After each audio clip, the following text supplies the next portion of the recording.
Four of them things.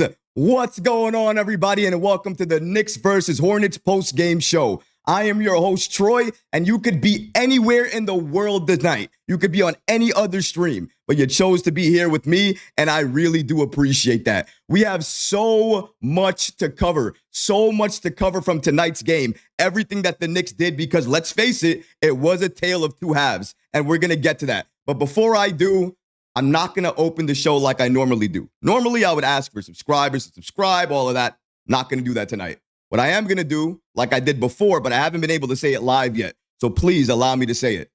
20,000 subscribers on the channel.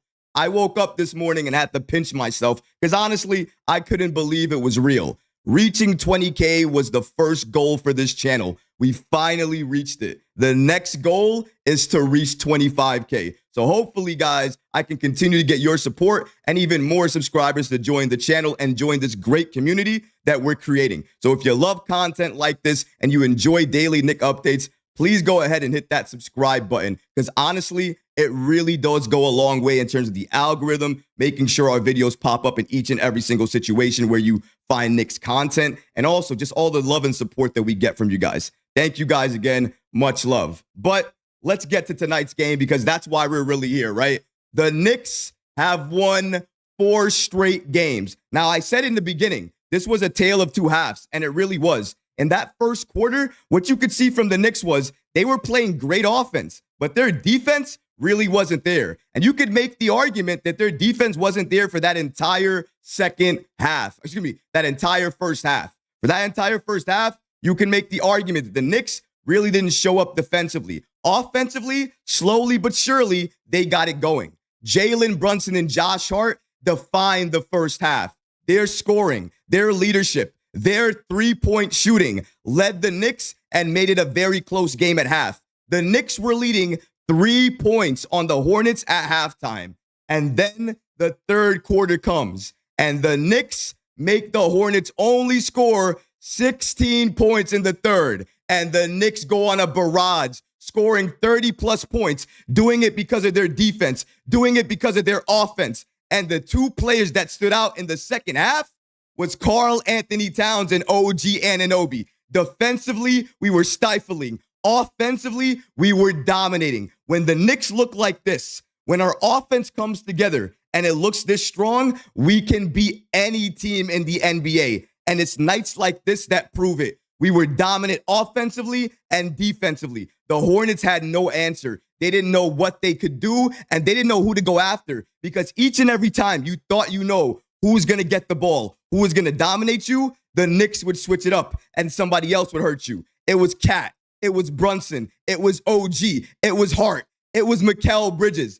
Each and every player on this Knicks team is a threat. We're aggressive, and when we're playing like this, and the offense is free-flowing, no isolation, the ball movement is going like that, and the players are looking like that, we can beat any team in the NBA. We're going to break down everything that happened in tonight's game. If you're not already subscribed to the channel, make sure you hit that subscribe button and have notifications turned on as well, too. So that way, anytime we drop new content, you get notified. And now, let's get started. The Knicks win 4 straight, and New York dominates the second half.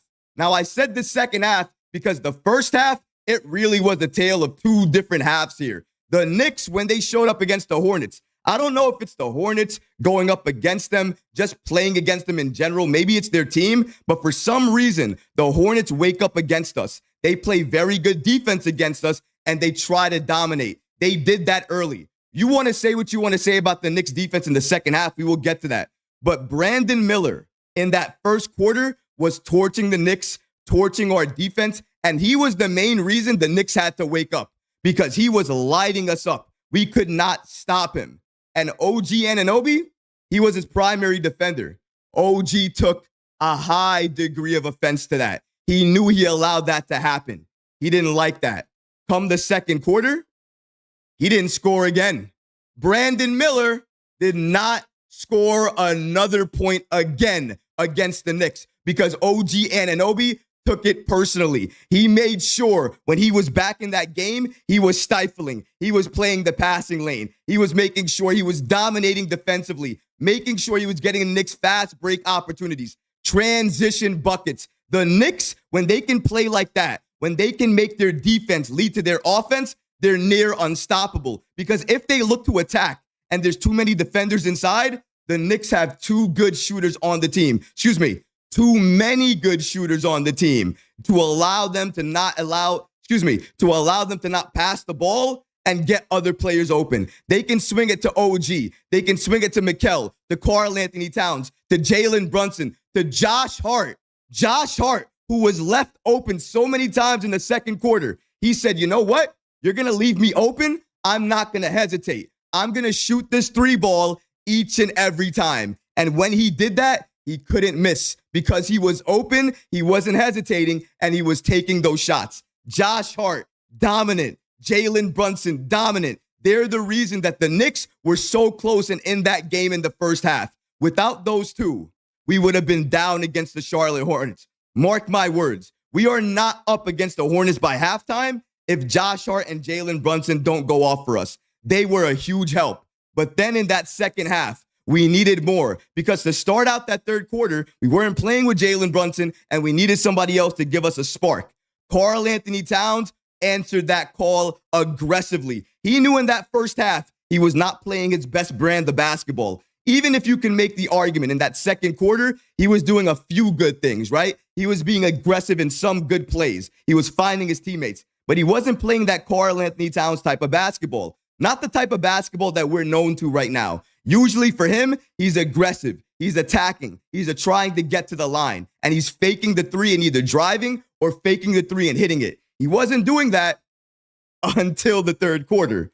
In the third quarter, he abused everyone. It didn't matter who they put in there. Nick Richards didn't re-enter that game for a while. And when he wasn't on the floor, Towns knew he was the biggest person on the floor, was the biggest person out there, and he could do whatever he wanted. And he did whatever he wanted, was aggressive, was dominating, was getting rebounds, was making sure he was going aggressive on offense and making his teammates better. You love to see that from Karl-Anthony Towns. And then OG Anunoby. Can we talk about this sequence from OG Anunoby real quick?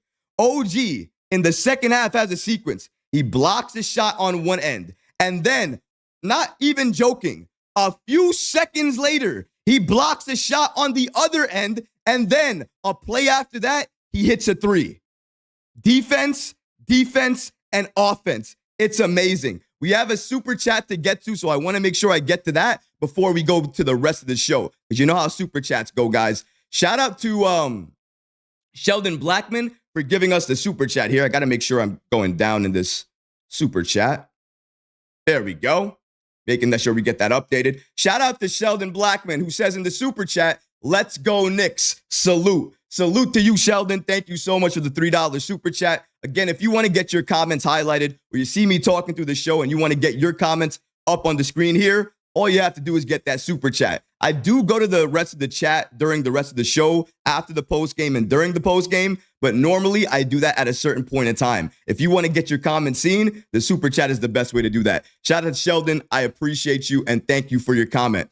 Going back to the show, though, because we got to break down some of the stats before we go to the chat here. Like I said, it was a tale of two halves. OG Anunoby in that sequence with the double block and the three-point shot, that is basically telling you how the Knicks defense was in that third quarter. You want to know why the Knicks blew out the Hornets? You want to know why they won 4 of them things? You want to know why they look like one of the best teams in the league? It's because they're passing the ball. They're playing unselfishly. They're not worried about their own individual stats. They don't care whose night it is. All they care about is winning, dominating, and playing aggressive defense. And they were doing that each and every step of the way. OG Anunoby led the charge, and everybody else was following suit. We're going to talk about Mikal Bridges. We're going to talk about the fact that he basically played the entire game besides maybe, 2 minutes at the end there? And that's because Tom Thibodeau put in the bench. Don't worry, we're going to get to that. All of those points for today's game. But the Knicks did what they needed to do. They handled business. They took care of the Hornets, and they dominated them. The Knicks beat the Hornets 125-101. Guys, you got to give me a second. I got to drink some water because if I don't, I'm going to lose my voice for the rest of the show here.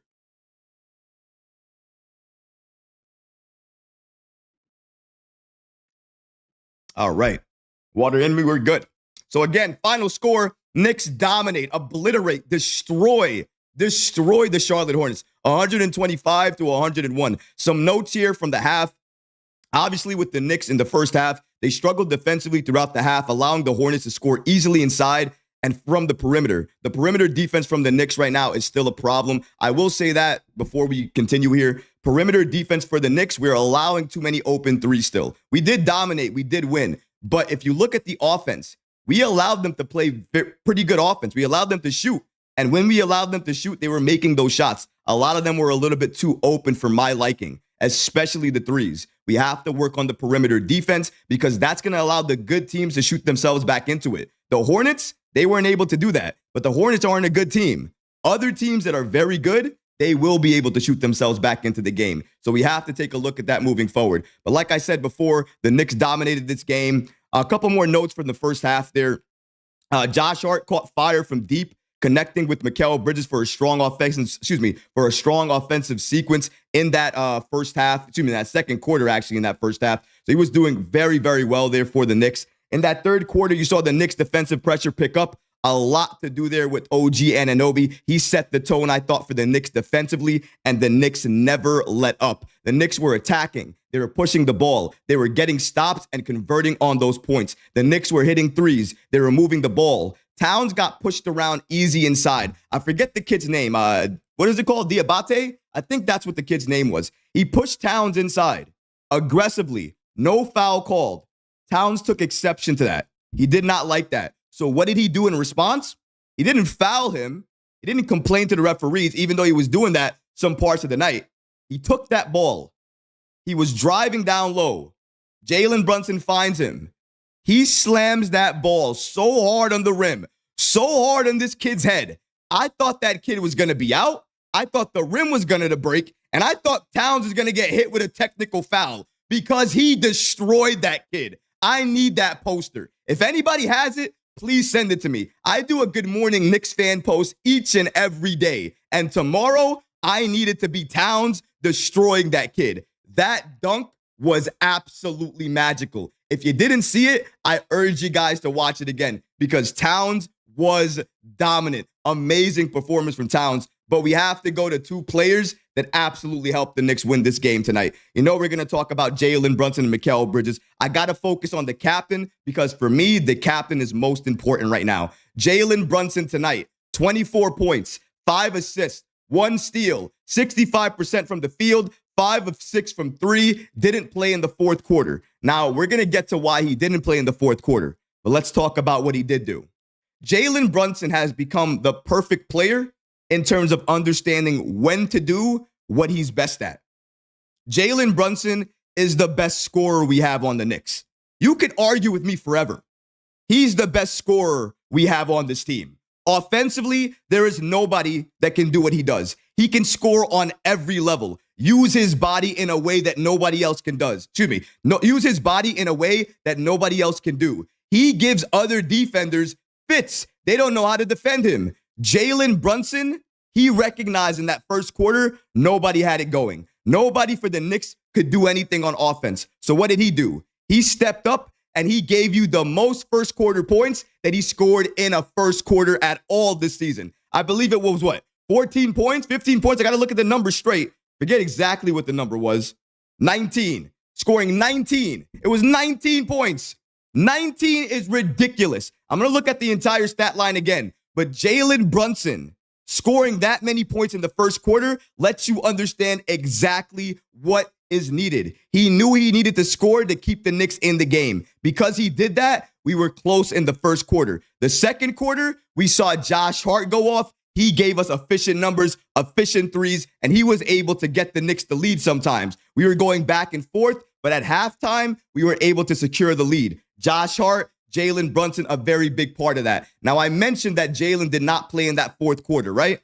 Jalen took a lot of shots in this game. There was one sequence, I think he took an elbow, went to the ground, and then he was holding his ribs. He came out of the third quarter, I believe, with 2 minutes left to play, and we did not see him again. Came out of the game, went straight to the locker room. Good news here, though. Jalen Brunson did return to the bench, but he had a wrap around his wrist. Not his wrist. A wrap around his waist. Let's take a look at exactly what the updates we have about Jalen Brunson are. And you can see the image right there with the wrap right around his waist as he's talking to Campaign there in the image. Shout out to New York Knicks basketball and Knicks Muse on the app X for giving us the following information. So Jalen Brunson hasn't played in the fourth quarter in 3 consecutive games. That's because the Knicks have been dominant. Let me read that to you guys one more time in case you guys didn't hear that. The Knicks have been so dominant that we have not been able or even had to be able to play Jalen Brunson in the fourth quarter. We haven't needed him because Towns able to hold it down. OG able to hold it down. Mikal Bridges able to hold it down. We have so many stars, so many players on this team that can help us on offense, help us on defense. We don't need to rely on Jalen Brunson anymore. It used to be Jalen Brunson or bust. It used to be, what are the Knicks going to do in the non-Brunson minutes? Let me answer that question this season. Cook, dominate, destroy, and make sure our captain can rest as much as he needs to because he doesn't need to go off for us to win anymore. We have other players that can help us do that. But going back to this image, as you see here for Kristen Winfield of the New York, I believe it's the New York Daily News, he gives us the following information here. He states, Jalen Brunson is back on the bench wearing a wrap around his lower back, around his waist, and it's available to return tonight against the Hornets. So I want to make sure something is clear here. Jalen Brunson, if he was needed to, if he was forced to, he could have came back into this game, he could have played, but he did not come back because the Knicks were blowing out the Hornets as much by, I think, around 25 to 27 points during this game. He didn't need to come back, and I am thankful for that. I am thankful the Knicks were so dominant that we didn't have to force our hand, force Jalen to come back and play those late-stage minutes. And Tom Thibodeau, by the way, if Jalen was able to return and he knew that and the game was close, he would have came back. Tom Thibodeau would have not given him that rest. If you're available and you're healthy, Tom Thibodeau sees that and he puts you back in the game. So we have to credit the Knicks starters, credit the Knicks bench, credit what we did in his absence for why he didn't have to come back into this game. Very, very, very good job by the Knicks in order to get this job done without having to involve Jalen Brunson again. That's the biggest flex I think the Knicks have done all season long. It's not only about Brunson anymore. It's about the team. If we're good as a team, we're going to win. Jalen does not define the Knicks anymore. He's our best player. He's our superstar, but he's not our identity on offense. He doesn't define the Knicks on offense anymore. That is an amazing thing to have. That is something that the league is scared of because now if you stop Brunson, he's not the only person you need to stop anymore. What are you going to do about Towns, OG, Mikal, Josh Hart, Deuce McBride off the bench, Campaign off the bench? What are you going to do? Nothing at all. Nothing you can do because the Knicks are going to be able to switch on every single thing that you do. We have the talent to do that as well. We have to talk about a couple of other things, but we have to talk about Mikal Bridges as well too first. We're going to talk about Achua, trust me, his return, the double big lineup. I have to mention that. But Mikal Bridges is somebody else we have to talk about here. Mikal Bridges tonight, 19 points, 47% from the field, 7 assists, 3 rebounds, 1 steal, plus 24 on the night. But he played the entire game until there was 1 minute and 30 seconds remaining. I have a theory about this. Now, go with me here, work with me here. I think Mikal Bridges, in some way, said to Tom Thibodeau before the game, Coach, if you need me to stay in this game, if you need to play me all game, go ahead and do it. I have no problem with that. I am ready. I'm ready to do whatever you need me to do. Because it doesn't make sense out of nowhere that he plays the entire game. Now, listen, was he effective? He was. Now, his defense, he was primarily guarding that kid, Micic, right? M-I-C-I-C. Can't say his name exactly right, but I believe his name was Micic. That kid was cooking the Knicks, cooking us in the first half. And really in that third quarter, it was him and Brandon Miller that was trying to score for them. They were trying to pass the ball, get other things done, but he was cooking the Knicks. Now, I have to say, that was Mikal Bridges' primary player that he was looking at. He was trying to go after. Now, Mikal was switching on Brandon Miller as well, too. He was trying to help on other players as well. So I have to say that and give him credit on that end as well. But we have to clean up the defense here, too. Mikal Bridges on offense, I thought he wasn't forcing anything. He was making sure he wasn't forcing anything on offense. He was making sure he was playing within the flow of the offense, scoring the threes, going inside, making sure he was picking his shots correctly. And the biggest thing about Mikal Bridges tonight, he was passing the ball.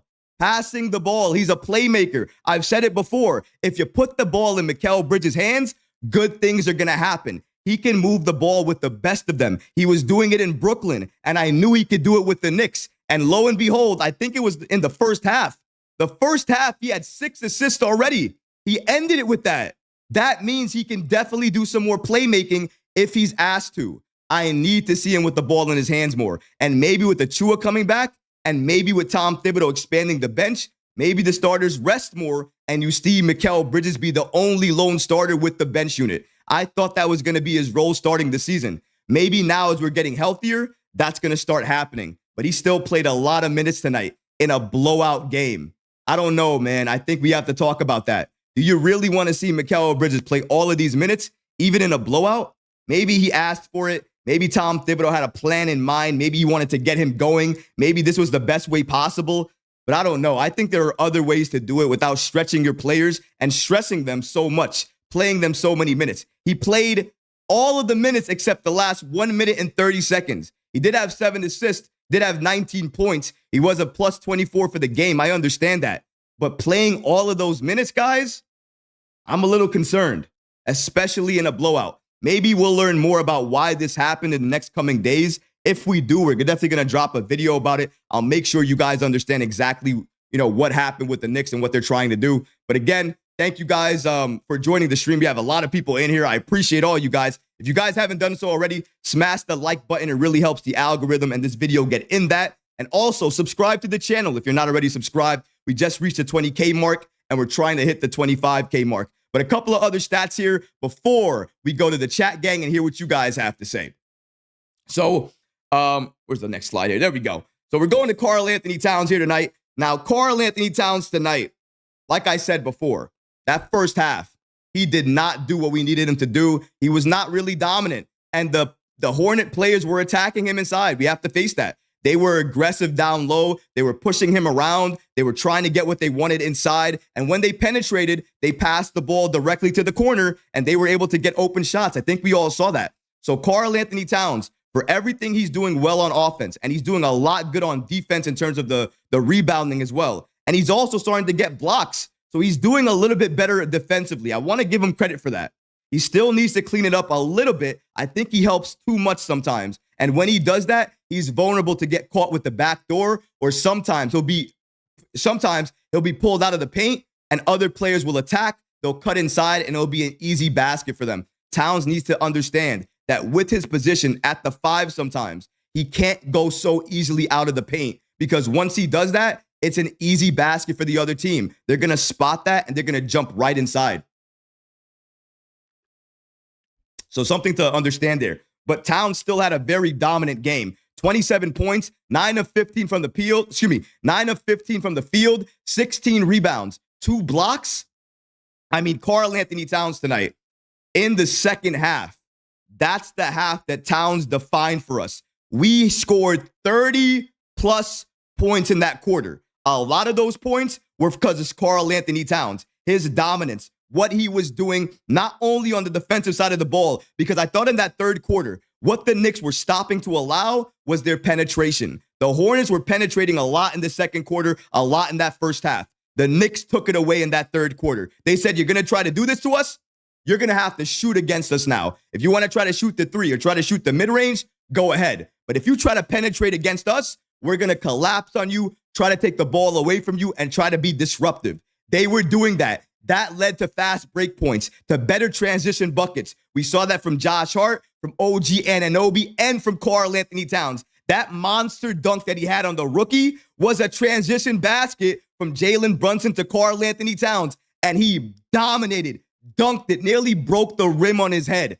Towns needs to be that aggressive all game long. We need that to happen. I understand sometimes it's not going to be his first half, but he still needs to be aggressive. Even if his shot's not going to go in, that level of aggression is going to help the rest of his teammates. He might be able to pass the ball a little bit easier because other players are going to collapse on him. He needs to recognize that. The more aggressive Towns is, the better this Knicks team is. You don't believe me? Go rewatch this third quarter. Go rewatch this second half. Towns dominating changed this entire game. The offense looked better, the defense didn't know what to do, and the Knicks had more open looks. We converted on them, and we blew out the Hornets. And when we make the Hornets scramble because they don't know who to collapse on, they can't collapse on Jalen Brunson. They have to make a choice. Do I choose Josh Hart or do I choose Mikal Bridges? Or maybe I choose OG Anunoby. When they make that choice, the Knicks have made them pay every single time. Ball movement, player movement, making sure that anybody who's open is getting the ball because we're unselfish. We don't care who scores. We don't care who scores 30, who has 50, who has 10 plus assists. We just want the end result to be a W for them things. The Knicks dominated so well tonight. So happy that I saw Karl-Anthony Towns do what he needed to do. But we also have to talk about that double big lineup, don't we? The double big lineup that we saw because of the returning Precious Achiuwa. Achiuwa returned tonight. He didn't play that many minutes. I believe he only played 12, likely because he was on a minutes restriction. But Achiuwa, when he was out there, I think you saw in a couple of sequences why it's going to be good to have that double big lineup out there. Now, you didn't see it too often, but you saw it for but you saw it for a few minutes. What you saw under a couple of positions, what you saw under a couple of possessions were Karl-Anthony Towns and Precious Achiuwa. They can score in a lot of similar ways. They both can drive, they both can shoot, and they both can get to they both can get to the line and take contact. So that means they're a threat to get other players in foul trouble. But more than anything else, they switch.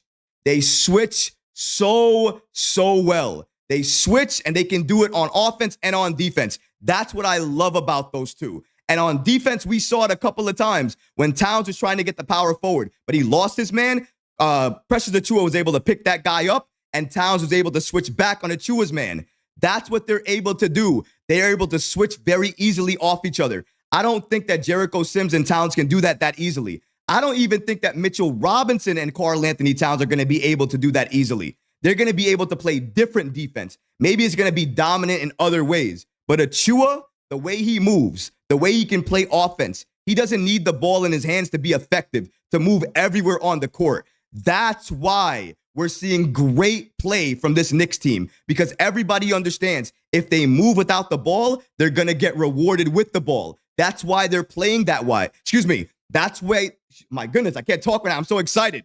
That's why they're playing that way. That's why they're so hyped. That's why they're so excited, because every time they move, they're getting the ball. The right cuts mean that you're getting an easy basket down low. The Knicks are becoming very, very good at reading the other players, reading the defense, and making the right play, making the extra effort, making the extra pass, getting a player open, and making that extra point count, making the right point play. And those conversions are helping the Knicks each and every game. You gotta love to see it, guys. Before we continue breaking down this game, I gotta go to the chat gang because I see you guys are live. You guys are lit, so let's keep it going here.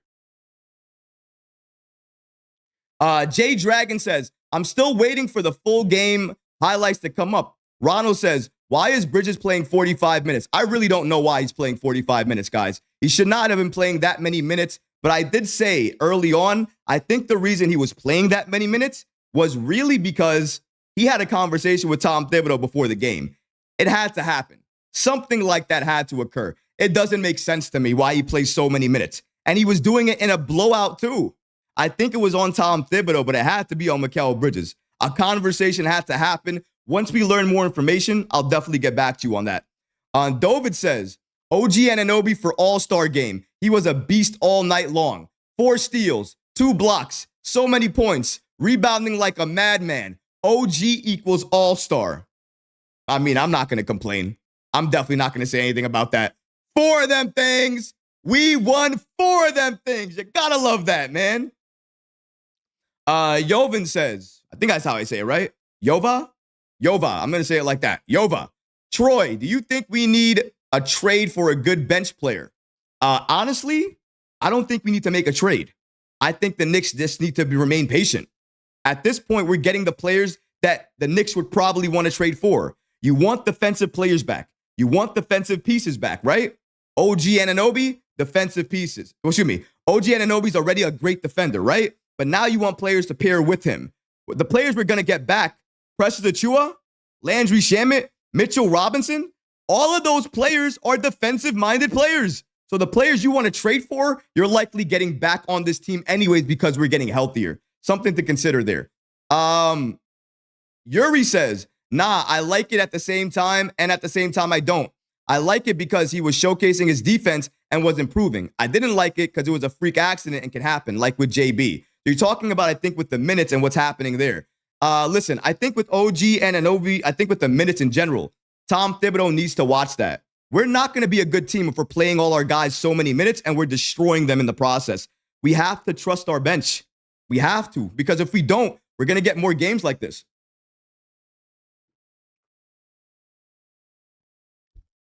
The Meow of Wisdom says, Troy, do you think it's possible for all the Knicks starters to be all-stars or all-NBA? No, definitely not.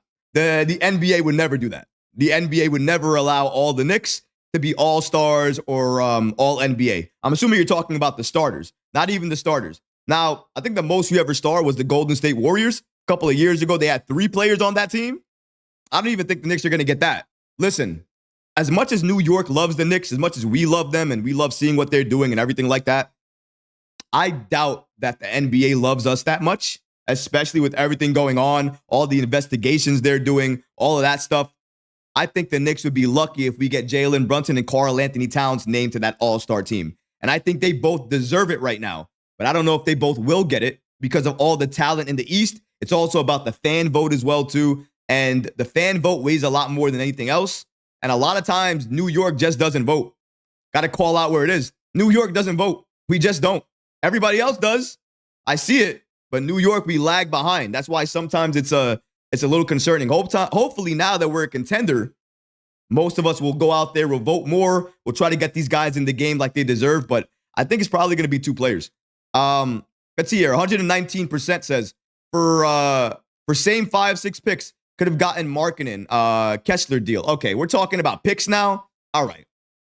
Let me say this. I don't care about those damn picks. Okay? I don't care. You want to know why I don't care about those picks? I don't care about those picks because we won 4 of them things. 4 of them things. We're on a win streak right now. We're one of the hottest teams in the league. One of the hottest teams in the East. Our offense is some of the best in the league right now. How could you not be happy? I'm not talking about picks and trades. I'm talking about this team looking elite.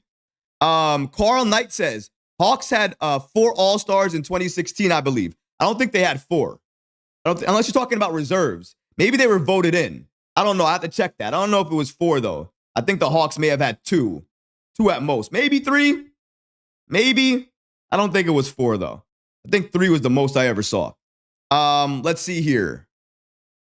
Where's the next question I saw here?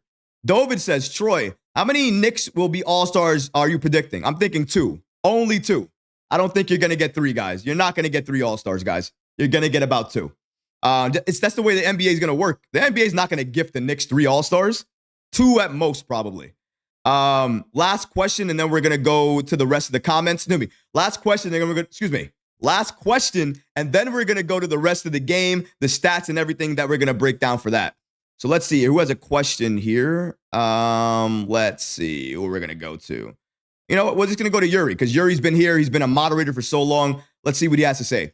I must say that Mikal Bridges is slowly getting back to his old self, which I am very happy to see. Did not lose faith in him at all. Also, Cat destroying the soft narrative day by day. Gotta agree with that, Yuri. Shout out to him. He's a great moderator for the channel, and I really do appreciate him.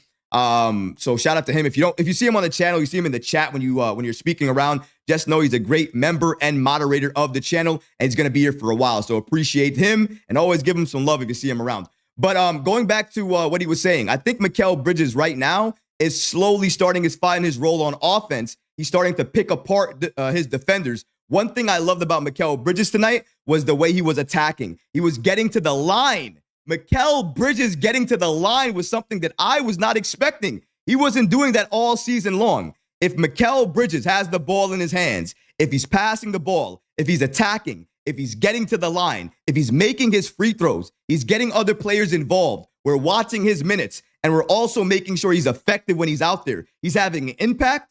We're going to get the best Mikal Bridges, the best version of him that we've ever seen. That's the player that we traded for. That's the one that's the one that we need. We need him on this team. Now, honestly, we could still use better defense from him. Even though his offense is getting better and his defense kind of looks okay from time to time, we didn't pay all of those picks for that level of defense. We still need the defense to get better. We need the team defense to get better as well, too. So hopefully as we get healthier, that happens as well, too. But Precious Achiuwa tonight, I thought his switching with Karl-Anthony Towns, what he was doing with all of these players that we had out there. There were at points, we had OG, Mikal, Deuce McBride, Deuce McBride, I think it was Deuce McBride, OG Anunoby, Mikal Bridges, and who was the other? Precious Achiuwa. It was at least those four on the court. I don't remember the exact other player that we had on there. Probably Josh Hart at times. But either way, that lineup out there,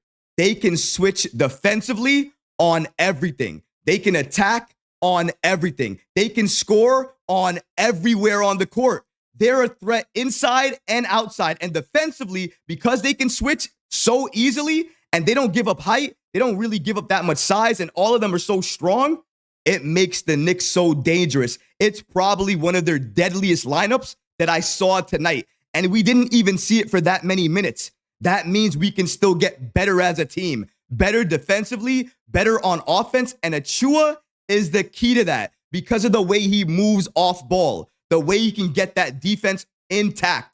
He can guard shots. He can block other players. He puts the fear in other players. He gets very easy rebounds. He boxes out very well, and he can play that two-man games with Towns very, very good as well, too. Towns doesn't have to bang down low anymore because you have Achiuwa there. That means Towns can either fake the pass, drive, pass it to Achiuwa, or shoot that three-point shot. He has even more options as well. Towns becomes a bigger threat with players like Precious Achiuwa out there with him. And I think that double big lineup is not something that you're going to see for a few minutes.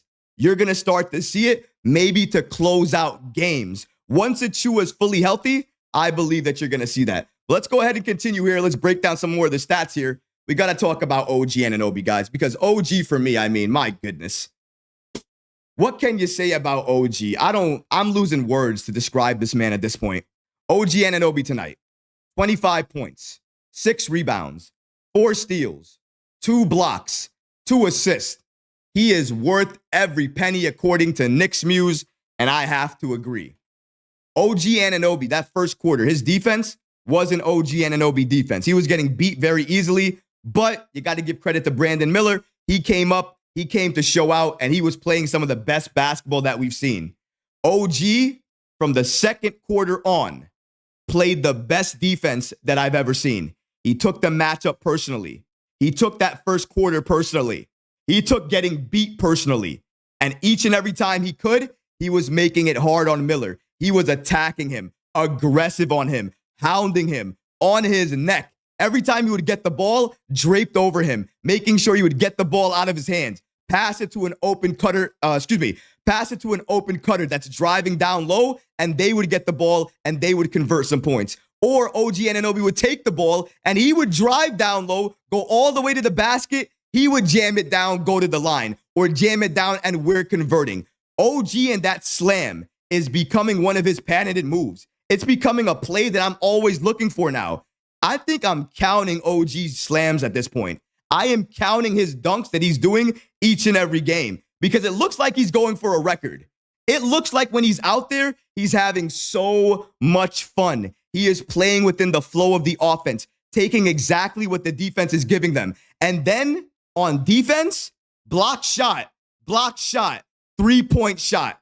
That's the sequence. That entire play happens in 1 minute. 1 minute. Block, 3-point shot. 1 minute. 1 minute he does that in. Are you kidding me?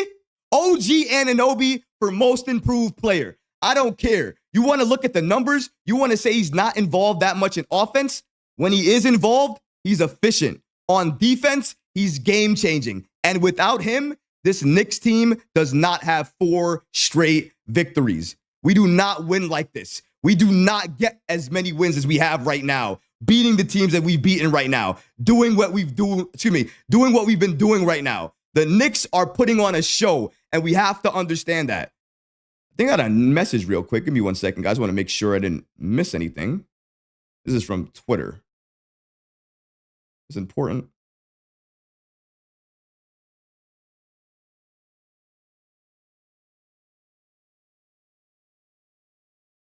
Right. No. I thought I had an update about Jalen Brunson there. No update about Jalen Brunson, so apologies about that. But like I was saying about OG Anunoby, just a great overall performance from him defensively, offensively, doing everything that we wanted him to do. This is the player that you paid that much money to. This is the guy you gave that contract to. When he signed that deal, you wanted him to play like this. You wanted him to give you this level of offense, this level of defense. He has been doing that in spades, giving you everything that you want to see. And even if his offense is not there some nights, his defense is always there. And it's stifling, it's scary, and it's otherworldly at nights. And it's so amazing for the Knicks to have that. It's game-changing. Otherworldly, demon time is what OG Anunoby is visiting regularly now. He is on that time, and it makes the Knicks so different. You gotta love that. OG Anunoby, for me, one of the best players tonight. Cat, one of the best players tonight. He's not going to get a lot of shine, but Josh Hart and Jalen, best players tonight. All 4 of them are starters. All 4 of them can go off for 30. All 4 of them could give you double-doubles whenever you want them to. That's who we have on the team right now. Those 4 monsters. And the Knicks are dominating because of them. Let's continue here and talk about what the rest of the starters did and the rest of the bench did here. So as we see, 47 minutes for Mikal Bridges. We got to get that down. OG Anunoby, 40 minutes. Karl-Anthony Towns, 39 minutes. Jalen Brunson, 27 minutes. Josh Hart, 38 minutes. Achua, 12. And Miles McBride, 28. Now, you can see the other minutes there. If you want to count those minutes, you can. I mean, I'm not going to count those minutes. You can count them for the rest of the bench that played in the garbage minutes that we had. Tom Thibodeau. I love the adjustments that you're making. I love the slight changes to the lineups that you're making. No arguments there. We got to talk about these minutes. We can't play the starters this many minutes, and then we're trying to be a postseason dominant team. Health is going to become a factor here. Mikal Bridges played basically the entire game. OG Anunoby played 40 minutes. The final score again was 125 to 101. We dominated this team more or less, I don't know, from the second quarter on, but really from the third quarter, we were destroying them. We should have put the starters on the bench much earlier. You want to know why we didn't? You want to know why Tom Thibodeau kept them out there? I'll tell you why. One player, Seth Curry, hitting 3 after 3 after 3 on us. Again, we were allowing him to hit that many threes. They were open, but that's how the game was all game long, basically. They had those threes on them. The Knicks were too aggressive on their closeout, and that made them rush their shots even faster. So it was something to do with the Knicks, but sometimes they just couldn't really buy a bucket. So something to talk about there with the Hornets, just missing those open threes and not being able to convert. But when you look here again with the Knicks and the minutes that the starters played, it's just too many minutes in my opinion. When we're having a blowout game like this, the starters should not be playing more than 35 minutes. Play the starters under 35 minutes a night if you can, and good things are going to happen for you come the postseason. We have to make sure we do that. But let's talk about what we're looking at here in terms of the team stats. I know you guys like it when I review the team stats. Let's break it down here real quick. The Knicks tonight, I mean, I've never seen better offense than this. This is the best offense I've seen in my entire life. The Knicks offensively tonight, 53.9% from the field, 54.5% from three.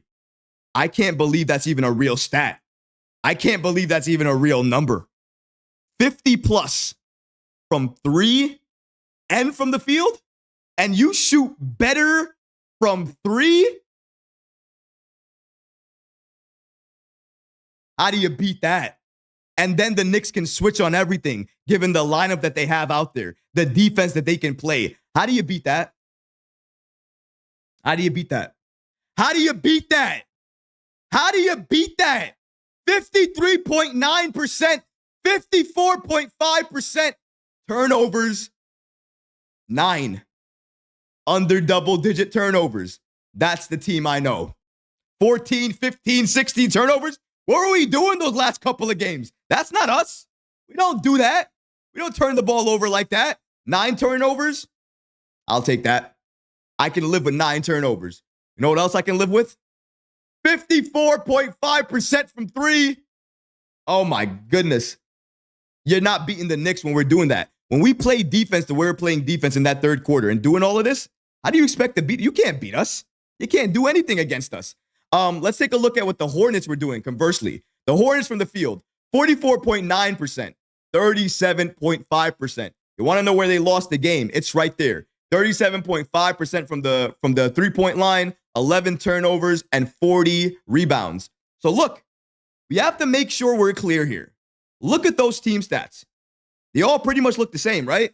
I mean, the field goal percentage, 50 plus percent from the Knicks, and I believe 40 something percent for the Hornets, right? 44% for the Hornets, 53% for the Knicks. So offensively, both teams were getting whatever they wanted to. It may not be 50%, but the Knicks are really the only team that's shooting 50% from the field. That's because we're one of the best offensive teams in the league. You can't compare us to anybody else.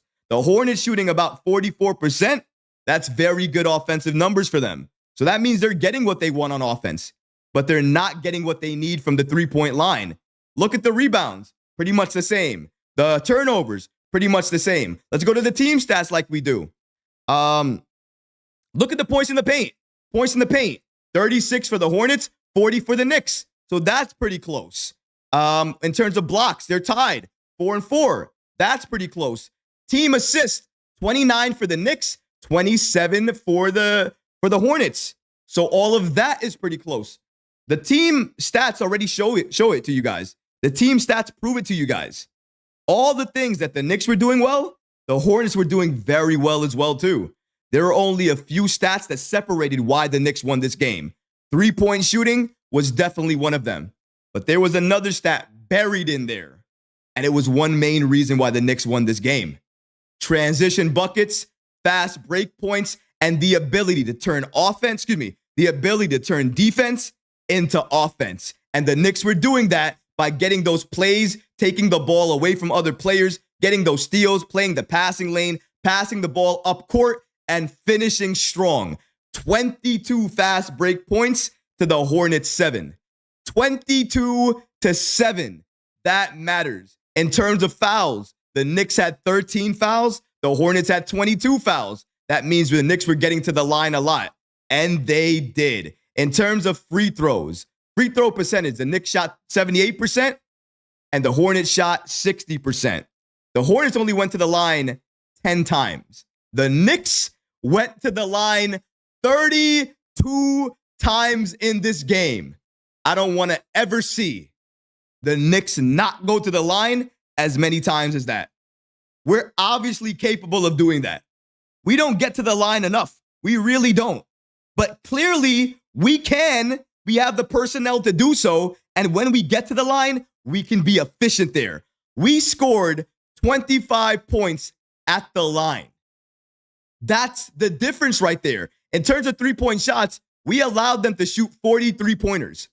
43 pointers. They just could not convert on any of them. The Knicks, conversely, 18 of 33. That's why we're making these buckets. And a lot of our three-pointers, ladies and gentlemen, they're open. They're wide open. They're so wide open that I can't believe the Knicks are allowing teams to shoot that wide open and then missing that many shots. We have to work on our perimeter defense. We allowed them to shoot, we allowed them to shoot 43s, and maybe, I don't know, 20 to 25 of them were open. Perimeter defense is still a problem. We don't think it's a problem now. A lot of people are going to say, Troy, you're overreacting. We won the game. 4 of them things. I'm happy. I'm hyped. Don't get me wrong. I am. But what happens against Boston, against Cleveland, against some of the great teams in the league that can shoot the three ball really well? Are we just going to lay down and take that beating and not protect the three ball? We're going to have to do it at some point. I mention it now so I don't have to cry about it later. Protect the perimeter, and I promise you, these scores will not look like this. It'll be by 40. It'll be by 40. Trust me on that. Let's keep it going here. Last couple of things I want to break down here is the shot chart. You know what I always do. I break down the shot chart, and I make sure the shot chart is something that we always see. Shot chart tonight. I mean, the Knicks really did it from anywhere, didn't we? If you look at the Knicks, which are clearly over here, navy blue, the Knicks did anything that they wanted to do tonight. Look at the paint and look at the perimeter. Look at that. Just look how it looks. Do you see what we did? We did everything. Shot the three extremely well. That goes by the numbers. So clearly the shot chart does match the percentage there. And look at the points in the paint. We win that because of how much we were attacking. Clearly, we won the points in the paint as well, too, 40 to 36. But look at the amount of misses we have in there as well, too. That's how many times we attacked and went to the line. A lot of times when we look at misses, sometimes we think, oh, that's a bad thing. Knicks didn't do that great, right? Man, not the right story.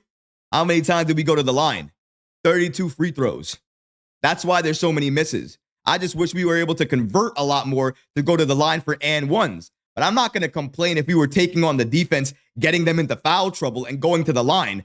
That's what I want them to do. They're capable of this. This shot chart should be what we see every single night. There is no reason this should not be something that we see every single night. The Knicks are capable of that. On the other side, look what the Hornets tried to do. They tried to replicate what the Knicks tried to do. And credit to them, they kind of did. But it didn't work out for them because they just didn't have the players to shoot the three ball well. They're very, very injured right now. They don't have anybody to do anything. They're doing their best with the players that they have, but good enough is not great against this Knicks team that's looking like a championship contender. Every time we play, we look better as a team. We look better with the chemistry. We look better on defense. And as we start to get players back, like Achua, like Shamet, like Robinson, the defense is only going to get better. Our switching is only going to get better. And if Achua and Towns can switch like that continuously, how do you beat the Knicks? Because now Towns is not going to be that defensive responsibility that you need him to be down low. That's going to go to Precious Achua. We saw that sometimes tonight, didn't we? We saw Achua be the only person down low waiting for the rebound, waiting to block out shots, waiting to protect that ball defender or protect the shot to be able to box out, to get that ball and throw it up court. Precious Achua was doing that. He was part of that cleanup crew. Not really Karl-Anthony Towns. That's exactly what Tom Thibodeau wanted to do. That's exactly what I wanted to see. And everybody who was killing me say, no, we didn't need it. No, we were not going to see it. I remember you guys in the comments. Troy, you're crazy. Tom Thibodeau would never do that. And he would never do it with Precious Achua. First game back. What does he do? Double big lineup. Don't tell me he's not going to use it. Don't tell me, oh, I don't know what he's talking about. I don't know if he knows what he's talking about. Tom Thibodeau would never do that. Yeah? Tonight we saw a double big lineup. Moving forward, we're going to see a double big lineup. And that double big lineup is going to be magical. You want to see what a dominant offense and a dominant defense looks like? Watch what happens when Achua and Towns play significant minutes together. I'm talking about 7 to 9 minutes together. Watch how the offense looks and watch how the defense looks. We're going to be unstoppable during that time. And when Towns gets to rest and the lineup is OG, Mikal Bridges, Josh Hart, Preston Achua, and Deuce McBride, they can switch everything, score everywhere, and dominate other benches on any team anywhere in the NBA. So that means our starting unit can dominate and our defensive second unit can dominate. What do you do against that? And Campaign didn't play tonight. DMP out because of an elbow injury. So Campaign didn't even play. Your other best bench player did not play, and we still blew them out. We still found a way. Guys, I've watched this team for my entire life. My entire life. And I can honestly say, I've never been more happy, more hype, and more excited about a Knicks team before. This team is the best team I've seen on offense in my entire life, the best team I've seen on defense in a very, very, very long time in terms of tonight in the quarter, because I've never seen this Knicks team play defense like this with this roster. Let me make sure I correct myself there so I don't get killed in the comments. Have I seen the Knicks play better defense? Yes, with a different roster. Have I seen this Knicks team play as good defense as I've ever seen them play before? That third quarter, they were playing good defense. It reminded me the same exact defense they were playing against the Orlando Magic. It was mimicking that type of defense. They were taking away the interior and allowing them to shoot threes. Again, it worked against Orlando. It worked tonight against the Hornets. It's not going to work every night. We got to play that perimeter. But the defense, it's getting better. And that third quarter, 16 points for them, 30 plus points for us. That tells you exactly why the defense is getting better. We are showcasing it each and every night. Holding a team like that to only 16 points, it means a lot because they were scoring 30 plus in the first 2 quarters. We shut them down, shut it off, and showed what this Knicks team can do if we focus and play defense. Love what I saw tonight. That's going to really do it for this post-game show tonight, guys, though. I really appreciate all you guys in the chat, everybody coming in and tuning in. Obviously, we're not done yet, though. Even though we're done with talking about the game, breaking down the game, and talking about all the stats, you know what's next? We're going to go to the post-game show in terms of interacting with the chat, interacting with you guys, and getting your take. So let's see what you guys have to say about tonight's game, what you guys liked about tonight's game, maybe some things you wanted to see a little bit differently. Let's see what you guys have to say. King, well, it's James. Let's block him real quick. Sorry, James. I don't really need you. Don't really need you here. Let's see.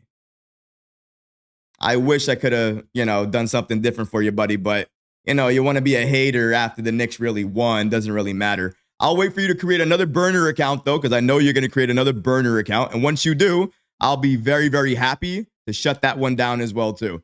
But as I said before, guys, this is the portion of the show, part of the post-game show that we're ending the show. But as we do after every single post-game, we go to the chat gang, we listen to you guys, we hear from you guys, and we get your comments about tonight's game, all of your takes and what you guys have to hear about.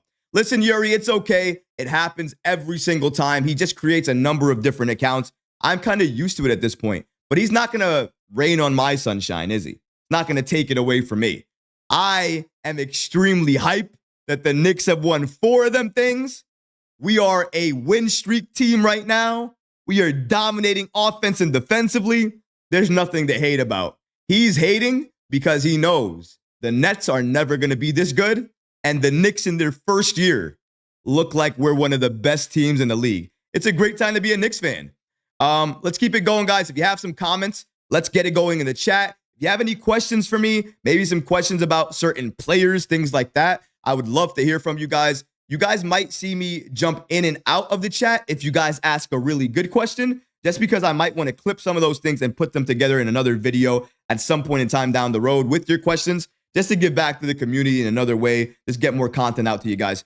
So let's see here. Dovid says, OG for Defensive Player of the Year. E. Gibson says, 18 to 33 from 3, 54% isn't something you are going to do every night. But see, Gibson, here's the thing. We're doing very, very well in terms of the 3-point shots that we're making, though. We're doing very well on any given night in terms of the percentage that we're shooting from there. It may not be 54, but we're shooting, what, 50? We're shooting sometimes 40, sometimes 45. I mean, it's still very high on any given night, so you got to give us credit for that. The Knicks are shooting pretty well when it comes to that. Let's keep it going here, see what other comments that we have. Lex the Destroyer says, I don't see the Knicks being active on the trade deadline. Yeah, I don't see them being active on the trade deadline either, honestly. I really don't. In terms of what we have right now, the players that we have, why would they be active? We're getting everybody back anyways, right? We're getting back Achua. We got back Achua now. We're going to get back Shamet. We're going to get back Mitchell Robinson. I don't know if the Knicks are going to make a trade, especially with them winning. When you win, kind of takes away the need to make a trade. Yuri says, actually question, with the bench being healthy, I know I asked this back on your last vid. Any update on Landry Shamet? No update as of yet, Yuri. I wish I had an update. I mean, sometimes the good news is there's no update, right? Everything seems to be going well. He seems to be progressing well. I mean, the Knicks obviously stated that when he's healthy, he's going to be re-signed. So I wouldn't be worried about Shamet. Once he's ready to come back, he's going to come back. Matt Ryan's going to be waived. Shamet's going to return. He's going to be the player we have off the bench. That's going to be our lineup there. Excuse me. Matthew Cush says, without being biased, in your opinion, are the Knicks a championship team as currently constructed? When they're healthy, I think they can be. But here's the thing. Do I think they can win a championship this year? I think championships is won off of chemistry. I think chemistry helps you win championships as much as defense does. And I don't think the Knicks have the chemistry this year to get that championship. Do I think they have the talent? Yes. Do I think they have the possibility to win it? Yes. Do I believe that if everything goes right for them, they can win? Absolutely. But there's a lot of ifs there that need to happen for them to make, there's a lot of ifs that need to happen in order for them to get all the way to the NBA Finals and make that run and win the championship. Is it possible? Absolutely. But it's going to take a little bit. It's going to take a little bit of luck. It's also going to take this team coming together a lot faster than anybody would anticipate. And with the injuries that we're dealing with, it's really hard to do that. We didn't start this season healthy. We're starting the season really with a couple of players and then trying to get healthy as the season progresses. You can't really compete and be your best team if you're starting the season like that. The Knicks are figuring it out as we're getting healthier throughout the season. But very good question there. Let's see here. Dovid says, is Payne's elbow injury serious? He also says, is it just soreness? I don't know if it's serious. Last I checked, I believe the elbow injury was just fluid there. So I don't think it's anything serious. Likely something he's going to come back from in the next couple of days. That's why he was questionable anyways. If it was serious, he would have been ruled out, I think, earlier on. So very good question there. The Meow of Wisdom says, could the Knicks have one of the best benches in the league if we have returning players like Shamet? Also, what's the point of signing players if Thibs isn't going to use them? I agree with you 100%. I don't think the Knicks are going to sign players at this point if they're not going to be used. Matt Ryan was the exception because I thought that they were going to use him until they saw what he could do on defense. He just can't play defense. He's pretty bad on defense. And because of that, what do you expect him to do? He can't play him. So he puts him on the bench. He keeps him there. He's essentially bench warming us right now. He's keeping the bench warm at this point for Landry Shamet. And once Shamet comes back, they're going to waive Ryan. He's going to sign a 2-way contract with the Knicks. And then they're going to have Landry Shamet take his spot on the bench unit. And that's the place he's going to come off the bench with the players that we have already. Remember, he has chemistry built up with Deuce McBride, with Cam Payne, with all of these players. So once he's available, he's going to go right back to getting those minutes and playing with those players. Kind of like how Achua came back right away and he was able to come back in that second quarter. I think as soon as Shamet's ready to come back and he can play significant minutes, he's going to be back as well too off the bench. Tom Thibodeau talks about him way too much, even though he's not really part of the team right now. He still talks about him as if he was part of the team. Once you get that type of commitment and praise from your head coach, it really means that you're going to be a player that they look to long term. So shout out to Shamit anyways for still getting this praise. A couple more questions here. Also, shout out to you with all of the Knicks content, Troy. Hey, I appreciate that, man. I really try to do my best. I know it's difficult. I mean, Knicks are really hard to cover because I feel like the Knicks, they come out with content each and every minute. I mean, I look down, I just create a video, I look back up, there's another topic coming out. Or the topic I just did is altered because a new thing about that topic comes out. So now I got to drop another video. And it's still so many things that come out. I have to drop so many other videos about Mitchell Robinson still and about other interests that the Knicks have on other trade targets. Every time I want to do a video, 5 other topics come out that make me have to focus on something else. But I do my best to try to get you the most relevant information, the most relevant reports, and all the information I think that mean the most right now, given the Knicks are a championship contender. Will I entertain those trade reports? I will, but I don't really try to make them the primary focus of the content. Just because I feel like if I don't feel like the Knicks are really going to make a trade, then it really bothers me to make those videos. It really depends on who the source is, how many people are talking about it, and what topics I have at the point, what topics that I have at that point in time. But very good question there. So I think that's really all the questions that we have right now. And I appreciate you guys. I appreciate everybody joining the stream tonight, helping to get this channel to 20K. We were on that road for so long. And the fact that we got there, it's a milestone. I'm never going to forget it. It's one of the biggest milestones for this channel. But you know, with me, the work is never done. We are still on the road to increase the channel subscribers to all the way to 25K. One goal is done. Another goal is coming right away. 25K. That's where we're at. If you guys are watching the stream right now and you haven't subscribed to the channel or you haven't smashed the like button, please make sure you do that. Smashing the like button helps this video get into the YouTube algorithm even more. So that's a positive. And if you subscribe, it just helps the channel reach its next goal of 25 subscribers. So really, thanks, guys. Everybody who's joined via the live stream or is watching the playback, thank you guys so much. Don't be afraid to leave a comment. Make sure you do that so I can hear your thoughts about tonight's game. I want to hear your take. What did you like about tonight's game? What did you not like about tonight's game? Were there some things that I talked about tonight that you liked? Maybe there were some things that I missed from tonight's game that you wanted me to mention. Mention all of those things in the comment below, guys, because honestly, I would love to hear from you. But that's going to do it for this episode. I hope you enjoyed it. And if you did, go ahead and smash that like button, leave a comment below. And of course, guys, please subscribe to the channel. Until next time, Knicks fans, take care of yourself, your families, and each other. Peace and love.